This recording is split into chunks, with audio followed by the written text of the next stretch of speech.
well, wouldn't it be nice, Well, wouldn't it be nice is don't generally pay the bills. When you get down to it, it's like, wouldn't it be nice if we met our customers' needs? That's the second part of that sentence, right? Instead of like, wouldn't it be nice if my idea made it out into the world? That's the product that never makes any money. Hey, podcast listener, even if you are alone in your entrepreneurial journey, know that today, right now in your earbuds, you are joined by thousands of entrepreneurs from all around the globe seeking to grow better, more profitable location-independent businesses. If you'd like to learn more about what we do and download our entire back catalog, check out tropicalmba.com.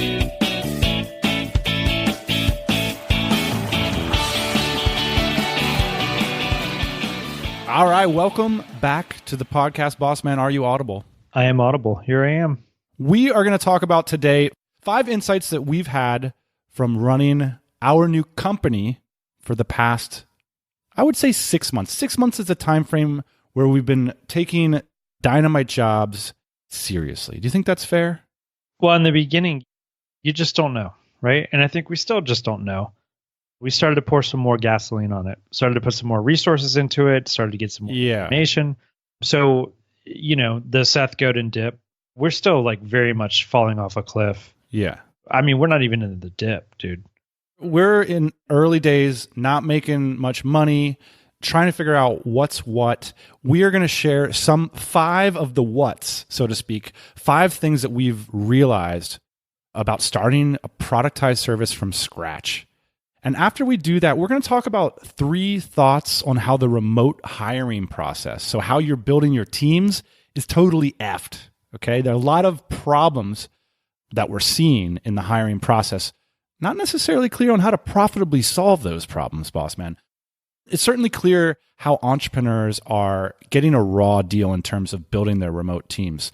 So we're going to share some of those insights. And at the end of the episode, we're going to share Dynamite Jobs by the numbers. So some insights into the remote hiring space, and we'll give you specific numbers, including revenue, our goals, other interesting stats having to do with the business of Dynamite Jobs, which if you don't know yet, you want to check out the reference of what we're talking about. We're talking about dynamitejobs.co. It looks like a job board when you go there, but it's really morphing into more of a hiring service, something like a recruiter on demand. So that's what we're going to get stuck into today. Got a lot of requests, boss man. The audience wants us to share more about what we're doing, so that's what we're going to do here today. Okay.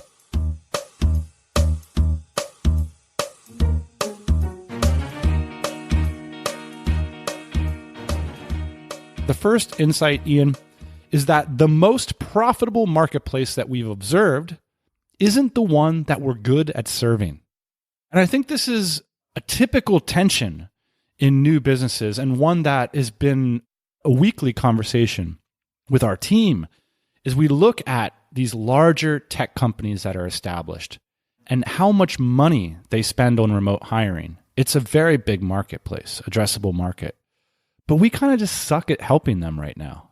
And it's kind of a bummer, because you kind of look at it and you're like, well, what are our options here? Our options are to kind of change the way we operate, to change our experience and our knowledge and try to build something that addresses the most profitable segment's concerns, or to stay focused where we're good and to hope that our marketplace eventually becomes bigger, more profitable, and a viable long-term strategy for us. Remote tech jobs, remote sales jobs, obviously, these people have been working remote for decades now. That's not that obvious.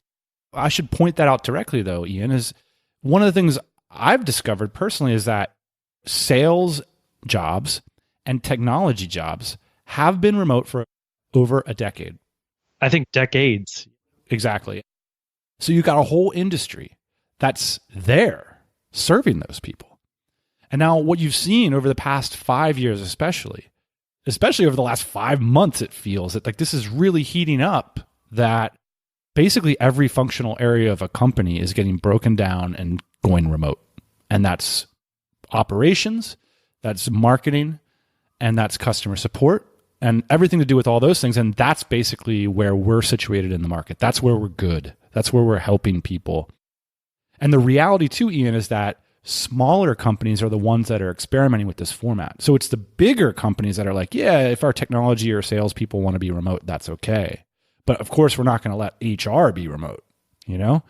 And now the smaller companies that are, less experienced, they have less money to invest, they're the ones saying, hey, because we have less money, why don't we experiment with remote HR, And so they come to Dynamite Jobs. And so that's a bit of a tension that I think every entrepreneur faces is like, am I going to go after the big money? Or am I going to bet on a buy low strategy that the number one indicator of a small business's success is simply tracking with the market? And so my bet, Ian, is that what we're good at will be worth more in a few years' time than it's worth now. We started hiring and working remotely like 10 years ago, and we're still weirdos at that point, right? We're still weirdos. Now it's starting to become somewhat mainstream, like, oh, we have a satellite office, or, oh, this person lives there. In our world, whole companies are remote now with hundreds of employees. They're just not on the front of the Wall Street Journal yet.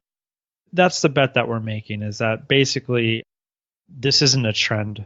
This is something that's going to stay. And there's a lot of different reasons why we're betting on that. I think cost is one reason. I think finding the best people.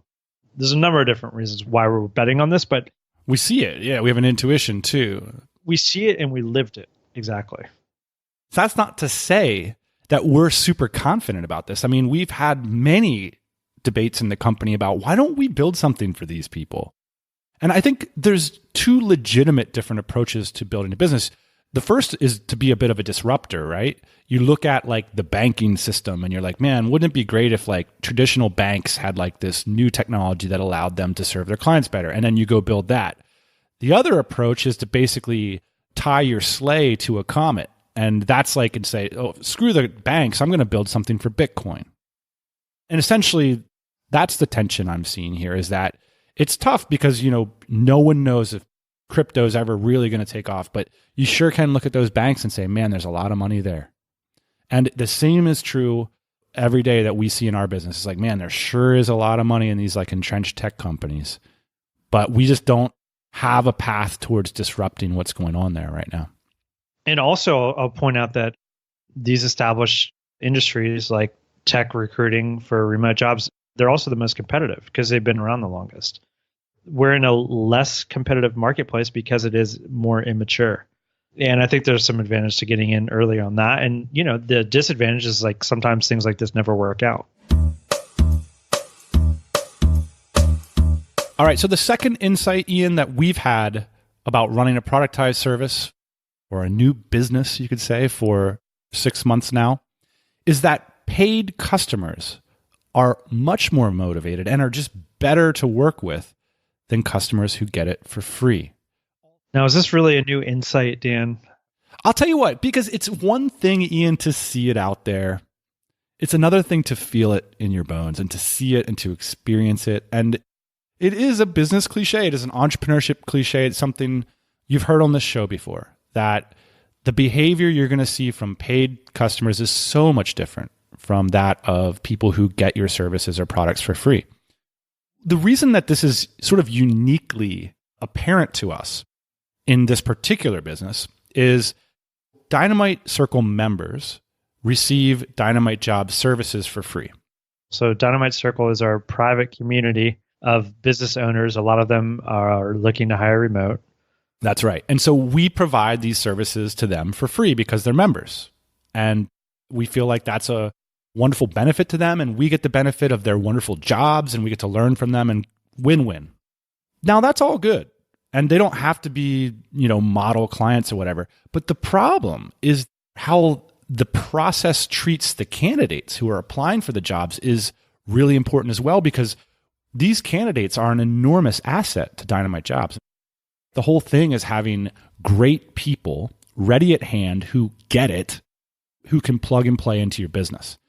If we start treating them poorly by there's nothing a candidate hates more than being sent to some weird application form, having to spend a lot of time there, and then not knowing whether they're even going to hear back from anybody. Or not having it be a serious opportunity, like, oh, I just thought I'd like throw up a job post this Friday afternoon. I think I need this person. Exactly. From the entrepreneurship side, we see it all the time. It's like, you put up a job post and you get all these crappy applicants who like didn't even change their cover letter to your company name or whatever. Well, it's the same thing on the other side of the marketplace, which is, you're applying to all these companies and you really want to know what the status is. And so, yeah, it's been interesting to see, Ian, that there is an enormous difference between, those who've invested money and those who haven't. And so, the takeaway, I think, for people that are starting new businesses is that you can't always draw rules and principles from those in the freemium customer class. If you have a freemium business model where you're giving away parts of your product for free, or in people that you're, say, beta testing or asking them for feedback, it's just so much different, the behavior, when you actually put a buy now button on it. It's like when you're at Trader Joe's. You ever see this person? You're at Trader Joe's. They have the free samples, and like the woman, she takes it and she's like, "It's kind of salty," And you're like, "It's free. Like, just don't buy it. Fine. Like, get out of here." A lot of the feedback too that you're going to get from people that aren't paying isn't necessarily the best feedback that you can get. So, for us, Dan, doing this for free is like we're getting practice. But I'm really excited to turn up the knob a bit and start charging people, because it also makes us on the other side take our product a little bit more seriously, right? Like if the guy that takes your sample and says it's too salty and the next guy says it's too salty, like you're going to change it if they paid for it, right? If they didn't pay for it and you're just like, I don't know, that's just what like came to mind for them during that one time. Like, I don't know how serious I'm going to take that feedback, but if they're actually paying for it, it's like, well, I'm not going to buy this again because it's too salty. Okay, time to change the ingredients. Yeah. And it's hard enough to get people to take the free sample sometimes, though, Ian. That's the rub here, Not if you're me. I will cruise up there. All right. Number 3 insight, Ian. Customers aren't valuing what we thought they would. Can I get an amen if anybody out there in the audience can relate to this? One of the things that we've found, we really thought that entrepreneurs are time stretched. In fact, that's why entrepreneurs are hiring. So if we provided entrepreneurs with an opportunity to save time in the hiring process, that they would love it. Not to say that that isn't of some interest, but it isn't of primary interest, particularly to the target market that we're focusing on. So it's sort of interesting when you're on these phone calls and you're talking with people and you're kind of doing these pitches, and it's like you have a tuning fork, and you're starting to get a sense for what they really value. And this is important because what you're trying to do is turn those sales conversations into marketing materials. And so you have to find a way to simply describe what you're doing. And in the early days, we were saying, oh, we'll save you time. And it turns out that just people don't care. What they want is the right person in their company. Yep. And so it's such a high value deal, particularly we're dealing with founders, that they want to invest time in it. Now, where they're really compelled to spend time is still an issue we're ironing out, because, for example, they don't want to spend a bunch of time writing their job ad. That's clear. Right. But they do want to spend a lot of time evaluating the appropriate candidates, and they don't necessarily want to outsource that process, or at least they don't want to outsource it to us yet, which would make sense. I mean, a new company, how could you trust these upstart? How could you trust us? We're young. How could you trust them? People don't mind investing time, like you said, Dan, but one of the things that we offered, or we started to offer in the beginning, was like, we'll find someone in 7 days. Well, not only did that become impossible for us, it became impossible for them too. Like, they didn't want that to happen so quickly. And I think that like some of these things, they have like a natural rhythm. They don't need to be disrupted, especially like if you're trying to change something that doesn't need to be changed. So for example, like half the products that we designed in our previous life, Dan, like they didn't actually need to exist. They were just like what we thought needed to exist. And it's the same thing with like cutting down the hiring process. We're like, well, wouldn't it be nice, Well, wouldn't it be nice is like, don't generally pay the bills. Like when you get down to it, it's like, wouldn't it be nice if we met our customers' needs? That's the second part of that sentence, right? Instead of like, wouldn't it be nice if my idea made it out into the world? That's the product that never makes any money. Interesting. I do think there's still a possibility for this in the future, that we could, you push this button and it's like, boom, magically Dynamite Jobs produces this perfect person for your company that's like ready for you and like understands what you're up to and they got the right skill set. I honestly think like we kind of have that capability, but it's not really something that people want to invest in just yet for a variety of reasons that I think are kind of obvious in retrospect, but I think we can still do that to earn trust with our clients. So like here are our top 2 people in our candidate database. I'll tell you a secret saucy way we do that. One of the ways we do that, which is we leverage runner-up candidates. So this is something that I had an idea for in the early days. I had a friend who was going through the hiring process, and it really clicked with me when he told me the story of how he did it. He was so methodical. He did like 6 interviews. He rated all the candidates, and then he like hired this person that he was super passionate about. And then he was telling me about the final 2 candidates, and he was so happy with where he went. And I was like, well, why didn't you choose? Keep in mind, he reviewed like 100 applications. He had done the 6 interviews. It had taken him like a whole week. And I was like, well, why didn't you hire the second person? And the answer was, oh, well, she lives on the West Coast, and I would prefer someone who lived on the East Coast. And I was like, wait a second. You didn't hire her because you live on the West Coast? And I thought, well, this runner-up candidate, this woman is a rock star, and she was discriminated against because of her time zone. I mean, I'm sure I can find somebody who doesn't mind somebody on the West Coast. And now, so we're baking in all that value there of this type of entrepreneur with this sort of job opening valued this person very highly. And so, that's one of the ways we can sort of, leverage all that intelligence and try to deliver that candidate into a new company. Which, by the way, is just for a long time being called recruiting and staffing. Like this is what they do.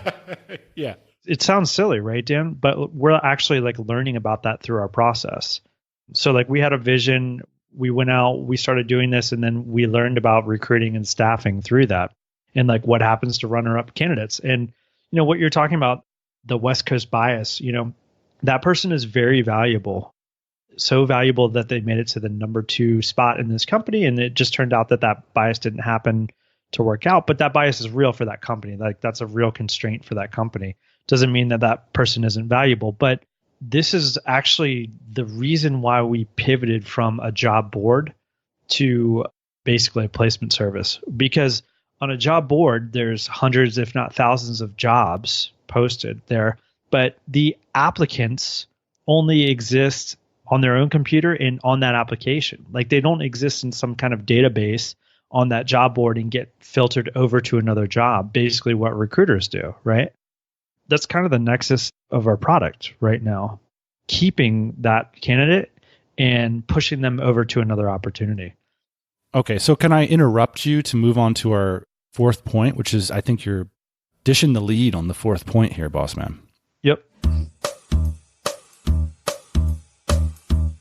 So the 4th point is people want action, not possibility. What made me think of this one is just exactly what you were describing there with our database.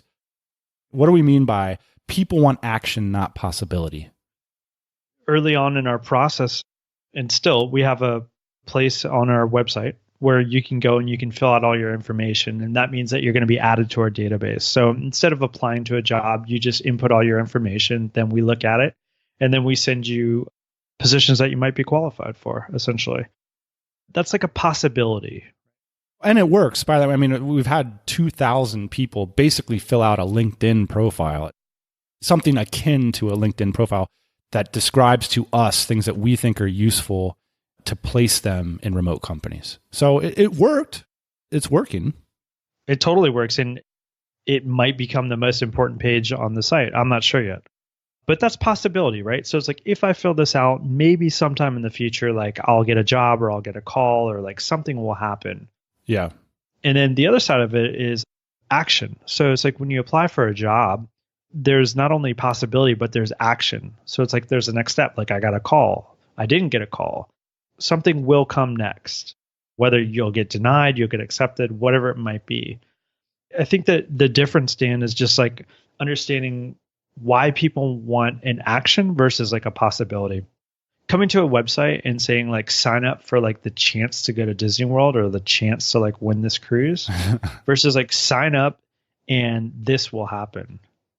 The reason this became an insight that we're listing here is that once we started bringing all the applications on site and running all the applications through our system rather than sending people offsite like a job board would do. And by the way, the sell-through rate or whatever, like the conversion rate, candidates going to random websites all the time, ThoughtCo or XYZ Remote Co.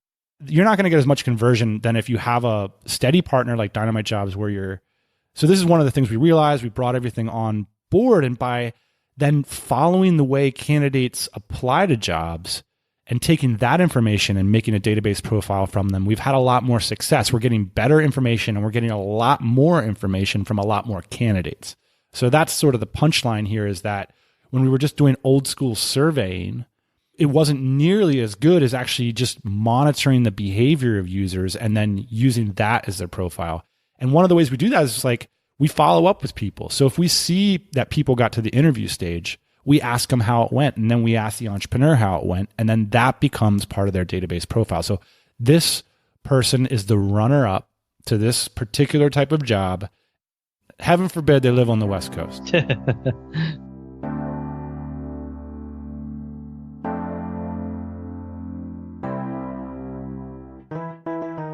Today's show is sponsored by Ahrefs. For a lot of our listeners, Ahrefs is already your number one go-to tool for optimizing SEO search traffic results. And this year, they have dramatically improved their Keywords Explorer by rebuilding it from scratch using new technology. Ahrefs' new Keywords Explorer 3 gives users access to data not just from Google, but from 9 more important search engines, including YouTube, Amazon, and Bing. For SEOs and content marketers, that means you can really maximize exposure for your work or business. Pretty cool. Remember that Ahrefs is not just about backlinks. It's actually a full suite of SEO tools, kind of like a Swiss Army knife of search engine optimization, something that you never want to be without.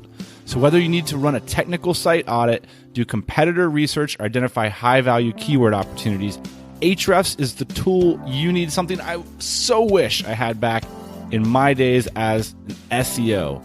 Check them out at ahrefs.com. That's Ahrefs. And big thanks to Ahrefs for sponsoring the show. And our final insight, Ian, some processes without a change in technology will continue to take the same amount of time. Something you alluded to earlier in the episode, and it's kind of a complex point. I think the complexity that we're going to describe here suggests that we don't fully understand it. But I think that every entrepreneur can relate to sometimes you just can't work harder and make problems go away or make your business grow faster. Like sometimes there's a natural rhythm to the feedback loops, to the velocity of the type of cash flow you're dealing with.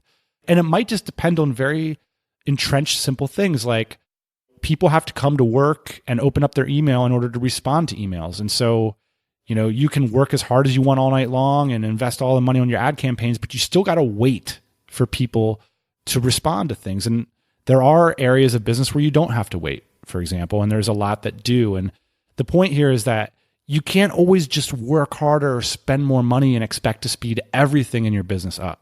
Specifically, Dan, I want to talk about this point as it relates to like hiring, because we're basically going to start going head to head at some point with these companies that swear they have like AI technology around hiring. By the way, a side joke of that, I remember looking at this one competitor who said they had AI, and I was like, first off, I was like, bullshit, they do not have AI. I just know that it's bullshit. And then the second thing is I was sitting there with our colleague, and I was looking at him and he was looking at me, and I was like, wait a second, do you think AI is better than us? Like, we should be better than AI right now. Yeah. I don't know. It's a new marketing ploy in hiring that AI is going to solve these problems for us, right? Like we're going to find out where this candidate like grew up, the street that they grew up on. We're going to figure out like who their friends were. We're going to like connect them through Facebook, and then we're going to like see what kind of car they drive, and like, boom, it's a perfect culture fit. Like we don't even have to interview this person. And then they come in to the office and then they do something absurd. And you're like, wow. I just think it's fun to watch these companies say they have this new technology. But really, I think that hiring is one of these things, Dan, that has been hard to do for a long time, and it's still hard to do. And I actually don't think that there is a technology that exists right now that I've seen, at least, that's making it easier. All this comes from like this idea that in the early days, we were like, hey, in 7 days, guaranteed you'll find somebody. And what we realized is like, hey, founders want to interview people and those interviews take time. And so the 7 days thing is out the window, basically. There's just certain things like that. They're natural time constraints in a business. And you got to make that decision when you encounter them. Like, am I going to be the disruptor here? Number one. Number two, am I going to just quit on this and figure out something that has more velocity, which is a very common approach, by the way, and one that can typically be a very good one. You can say like, I think about it, for example, with like corporate sales cycles, for example. You could say, man, it's going to take me 6 months to land a client. And often a very good response to that is to say, well, I'm just not going to sell to corporations then. I think that's a perfectly reasonable thing to do. In our case, we're finding ways to work around it and to accept that time frame into the business for the time being. I want to make my final point. The fundamental shift in my mind that's changed in hiring in terms of like technology is the fact that we can all work remotely now as information workers. Now, you can't work remotely like in a factory yet or anything like that. I believe, Dan, that's the technology that's changed, is that you actually have the ability to work remotely now. That's the paradigm shift. It's not actually that the hiring process is much different. It's not that our database is going to be much better than anyone else's. It's that we have access to these people that know how to work remotely, and we know how to connect them to companies that want this as well. Well, I think there's going to be a shift that is already happening that we could play a role in, which is employees as a consumable. Like we've often talked about like how isn't it interesting that there's all these like services popping up for things that you used to have to do in-house. That was like a trend over the last couple decades. And well, now isn't it interesting that you can get freelancers and virtual assistants and you can go to like Upwork.com and you can just hire somebody to do a project or whatever. I really think that like the marketplaces could become flipped. If I were to say, hey, there's a young person that lives in a secondary city that doesn't mean to make a ton of money, but really wants to work directly with a founder. They have a marketing focus and they really want to get in on the ground floor of a cool remote company. And they're willing to work for $2,200 a month. Doing this specific thing. Exactly. Like say they're willing to like manage all your Facebook campaigns and do your content marketing plus do the frontline customer service. Yeah.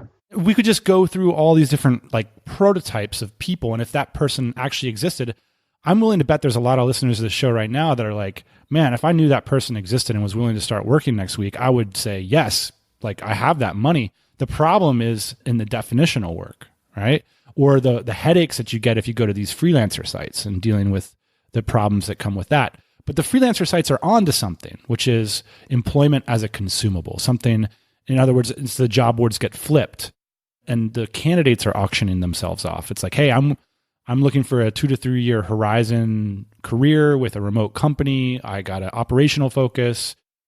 Here's my personality. Here's what I'm all about. Like, who's going to step up to the plate and hire me?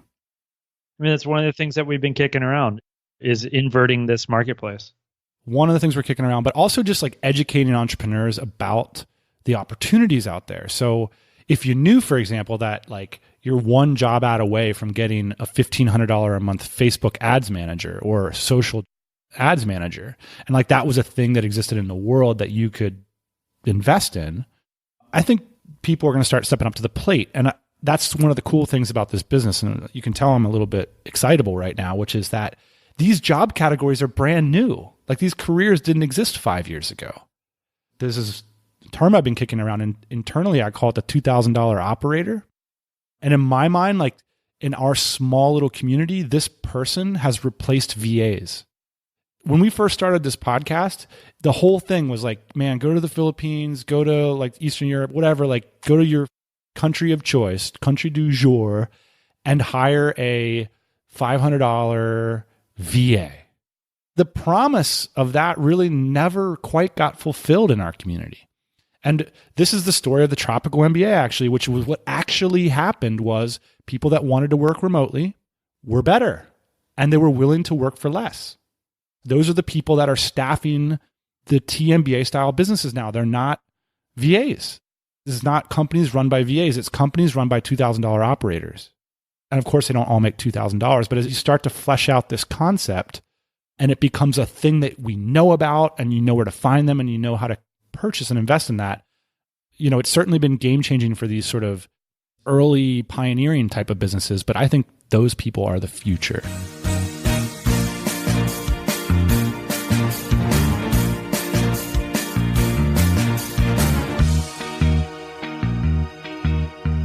All right, Ian. So to recap, the 5 insights we've had is the most profitable marketplace isn't the one we're good at. Number 2, paid customers are more valuable than customers that get it for free. Number 3, customers aren't valuing what we thought they would. Number 4, people want action, not possibility.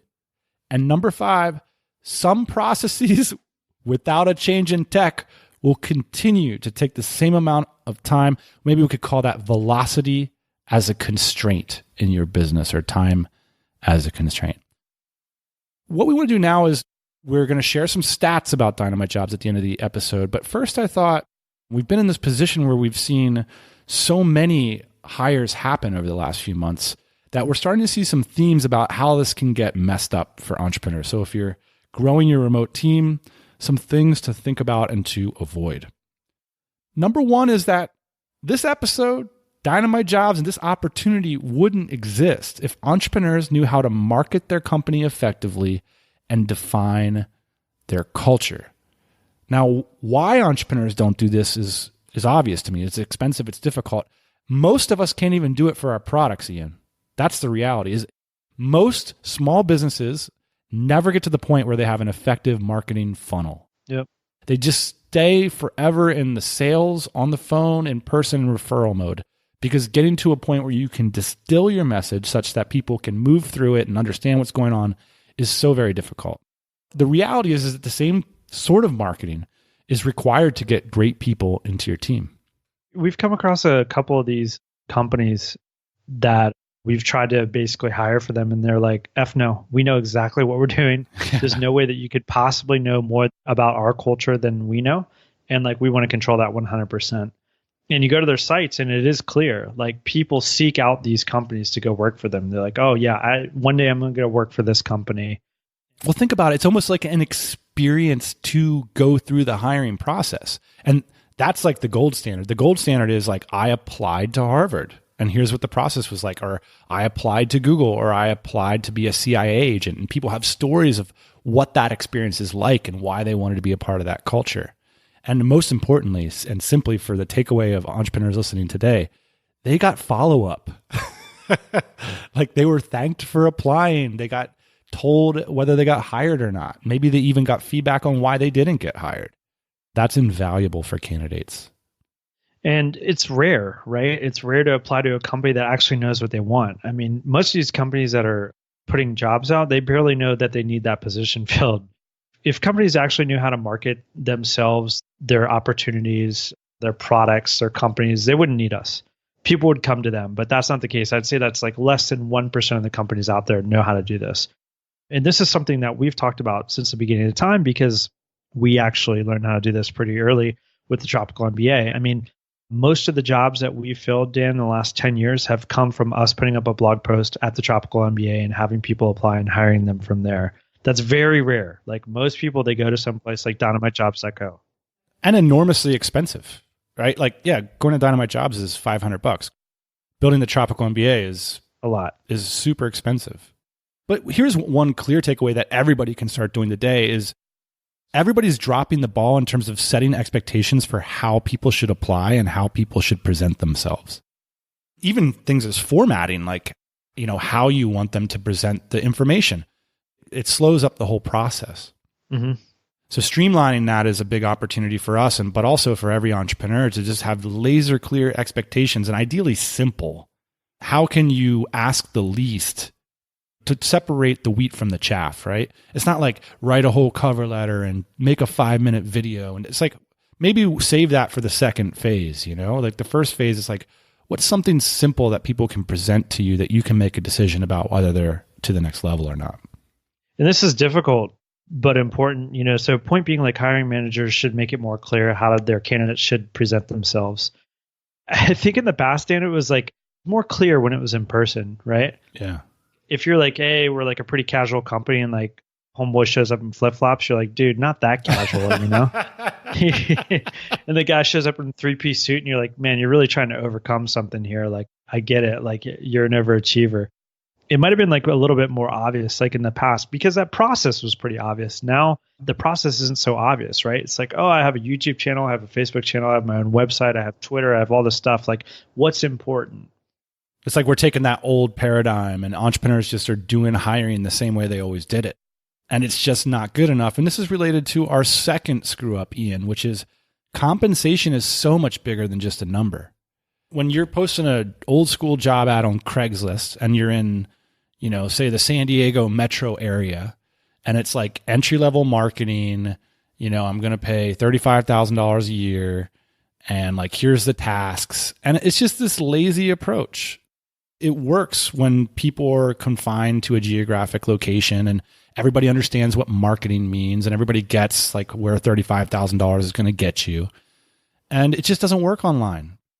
Let's slow down here for a second, because I think this is actually a bigger point than we're probably making it. So there's a change that happened with remote work, and that's essentially that there are advantages that might be bigger for some people than financial gains. So, a job that's worth $35,000 in San Diego, well, the opportunity to work remote from wherever you want for $35,000 presents a whole new set of opportunities. Like, you might only have to work 4 days a week because you're getting paid potentially less than your coworker in San Diego.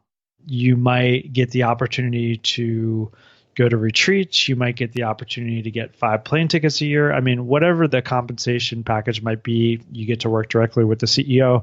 There's all these different types of benefits now that I think remote companies can offer that don't come in the form of compensation. This is actually something, Dan, that I think our companies had to consider, and a lot of these companies that are only hiring remote are going to have to consider, which is, yes, we don't have a physical office. Yes, we have a different corporate structure.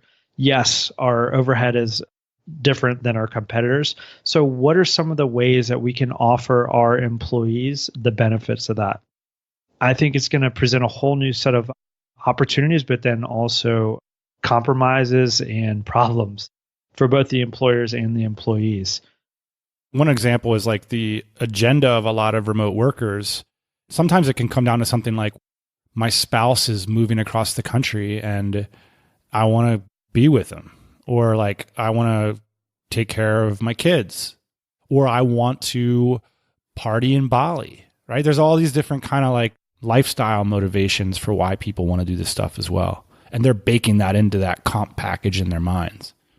Yeah, but I don't think companies have gotten really good at like explaining that compensation package. And this goes like hand in hand with the culture point that we made before, which is like, these are new types of companies, these remote companies, and we just all don't understand our culture yet. And we don't understand how these compensation packages are going to work. But what we do know is that there's something that people value more than compensation. And that's some of these other tangential things like lifestyle, travel, etc. And they're willing to take less for it. Right. This is something that people need to think about. Speaking of things that we don't understand, is our third point of things that are getting a little bit messed up in this process, which is that there's an enormous difference between those who've had remote work experience and those who have not. Yeah, I mean, if you're going to polarize the audience and put half the people on one side and half the people on the other side, this is really where we draw the line right now, which is that how to be a remote worker is a really complex thing. How to be a remote entrepreneur is a really complex thing for that matter. I mean, we've done 10 years of podcasting about it.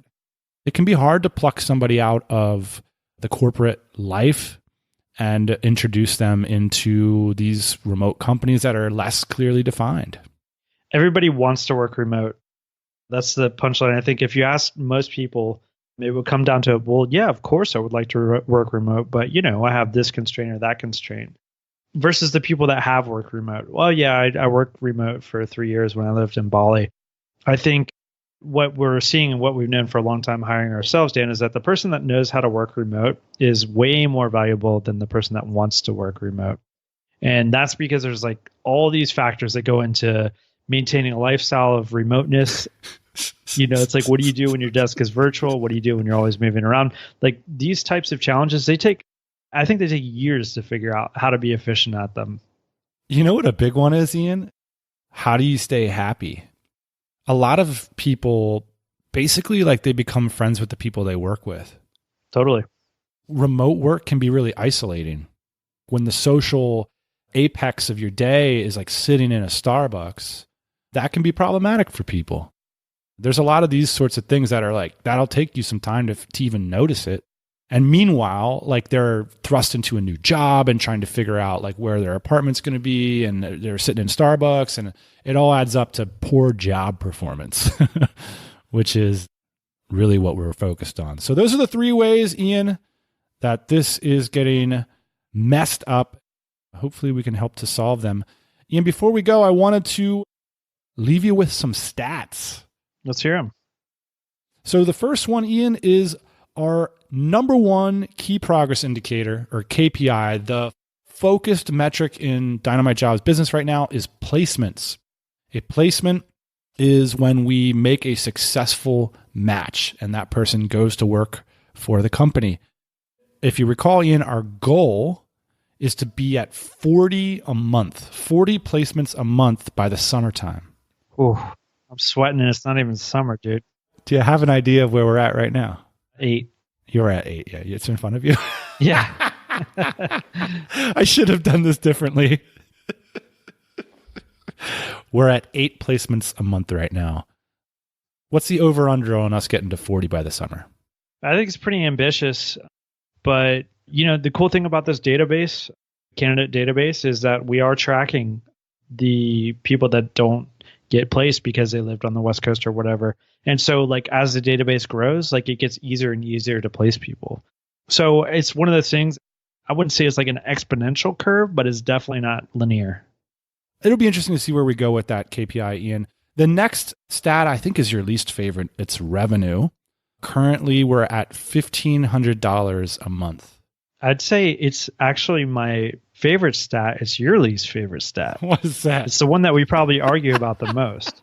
It's should we charge this person? Should we not charge this person? Right. I'm let's make blogs, not money. Let's make podcasts, not money. If you go back to the earlier parts of this episode, you actually recommended charging people. So I just want to point out that our number 2 KPI here is a lagging indicator of your advice. That's basically been the long-term internal dispute between Ian and myself. He comes to the strategy meeting saying, hey guys, we're running a business here.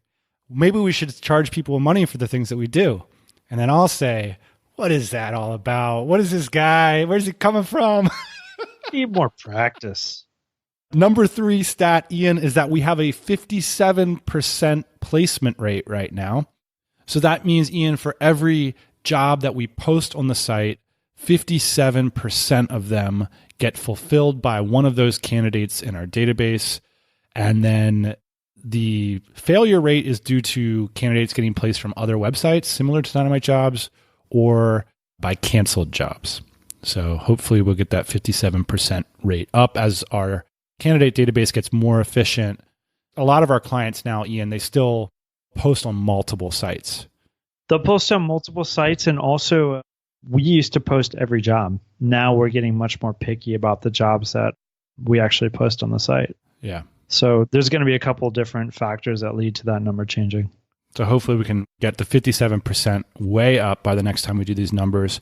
Number 4 stat, this is shocking to me. We only have a 10% penetration into the DC community.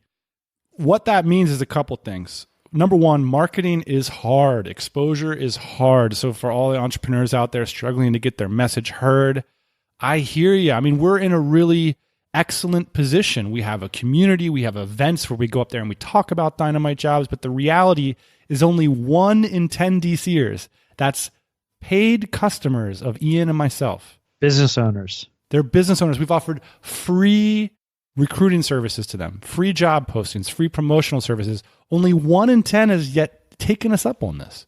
Can't even market to our own customers, man. Can't even market to our own customers. I mean, it's amazing how poorly we're doing here. This is a shocker, and it's got to change. So number 4, only 10% penetration in the DC community. Number 5, 75% of our candidate database is North American based. North American based, 3 and 4. This trends higher than the podcast listenership. This trends higher than DC membership. This is an interesting stat. It just jumped off the paper to me. I didn't expect that it to be so North American based. Them's the numbers. Them's the numbers. All right, Dan. Well, I'm looking forward to revisiting these stats and probably adding some more. I'll tell you one thing. I've been seeing my inbox. People have been saying, hey, man, it's cool that you guys are so jacked about this. That you can hear the excitement that you guys are excited about working on Dynamite Jobs. And part of me feels guilty about talking about our own shiz all the time on the show. For me, it was like, there was like something easier about talking about cat furniture back in the day because I knew that nobody listening to the podcast would ever be interested in buying our cat furniture. It was obvious to me. I had seen the demographic. It was not the same, but because there's so much demographic overlap and I know that a lot of listeners could use Dynamite Jobs, I felt a little less comfortable talking about it, but I'm kind of over it now. It's just is what it is. It's what we're doing. We're jacked about it. And also, like, it's really fun. It's a fun thing to find talented people and to plug them into cool companies. Totally. And, if you've been listening to this podcast for the last 10 years, this is essentially what we've been talking about for the last 10 years is like how to find talented people around the world to help you run your business. And so I feel like a lot of continuity with this, Dan. Yeah. And like in person, it's been really cool too, or on the phone or via email because, people ask us for business advice all the time. And I love that. I love, brainstorming sessions and advice, but I never quite felt comfortable like charging for advice. But man, I love charging for hiring advice. All of a sudden it's, man, we can really make a difference. We can put somebody in your company. So like, who do you need? What are you looking for?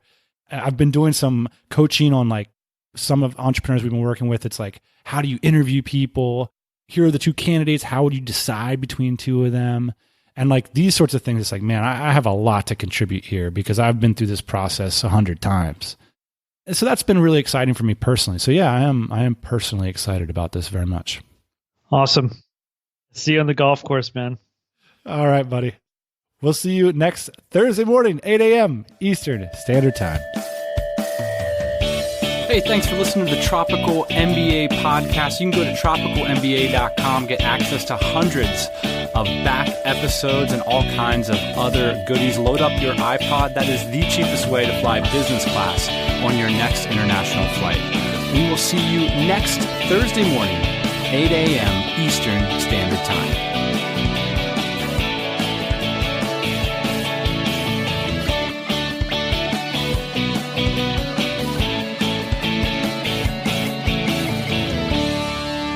Daddy.